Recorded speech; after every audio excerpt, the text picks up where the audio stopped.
When negative space painting, sometimes it's natural at the very last layer to feel like there is not much negative space left to use.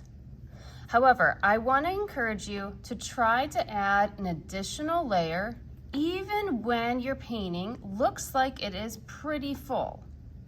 So for example, right now I am going to still add a few more circles in the negative space, and these will be behind all of the other circles.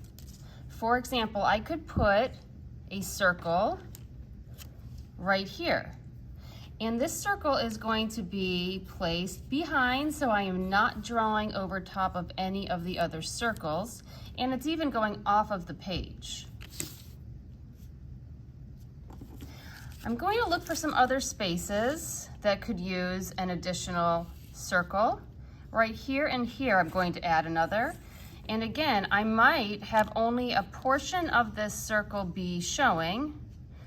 For instance, right here, I'm going to place one. So I'm going to only draw my lines in the negative space. So this will be my circle, partially off the page and partially behind these two. Let me do one more over here. And this will be only a small portion of negative space will be showing here, and the rest is behind the circles. Now, when I paint this final layer, I'm going to be painting, again, everything in the negative space. So I am not going to paint the new 3 areas I have just drawn. I will not paint anything inside these 3, and I will not paint anything inside all of the other circles or portions of circles. This layer is going to be my darkest layer yet. So for this layer, I'm going to be just wetting my paintbrush and getting the paint itself wet, but I'm not going to do any mixing of color with water because I need this to be nice and dark. In fact, if I can't get dark enough with the colors of the blue and the green alone, I might start mixing in some purple or even a tiny bit of black to make sure that this final layer is darker. I'm going to try just with some blue first though.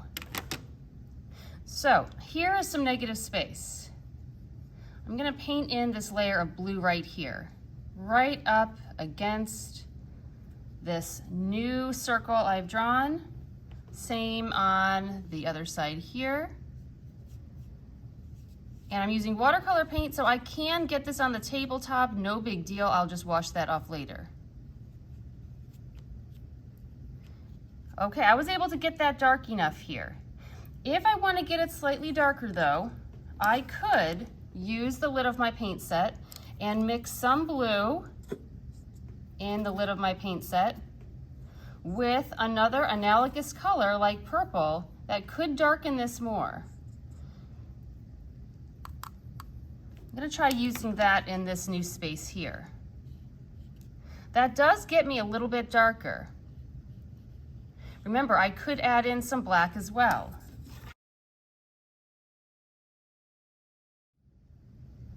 Okay, so I have finished now, and let's just go back and look at my different layers. I have my top layer, which I had just done on plain white paper. I had not painted a base layer first, so we've got that layer there. Then we had the first layer that was painted. That is the layer of the lightest colored painted circles. That's here, here, here, here, and here.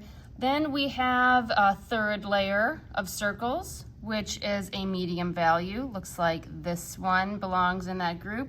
This one belongs in that group, and these two belong in that group. And then my final fourth layer, where I only had the 3 newest circles that I drew in this video here. This one here, and this one. And then now my final background layer, which is the darkest. Here we have an example with 2 painted layers, but only 1 layer of shapes so far. We have the background, which has the shapes on it. This is our first layer. All of the shapes are that same value. No overlapping yet. And we have then an additional layer painted around the shapes in the negative space. So this equals 2 layers out of 4. Here is another example with 2 layers. So we have one layer that was painted the base layer, the base wash, and that's showing through the stencils. And then we have the negative space painted around those shapes. So 2 layers here out of 4. Here is one so far with 2 layers of shapes and 3 layers of paint. We have layer 1, layer 2, and layer 3 of paint here. So 1 more layer of shapes will be needed to complete this project. That will give 4 full layers of paint, which is the minimum amount of layers to get full credit.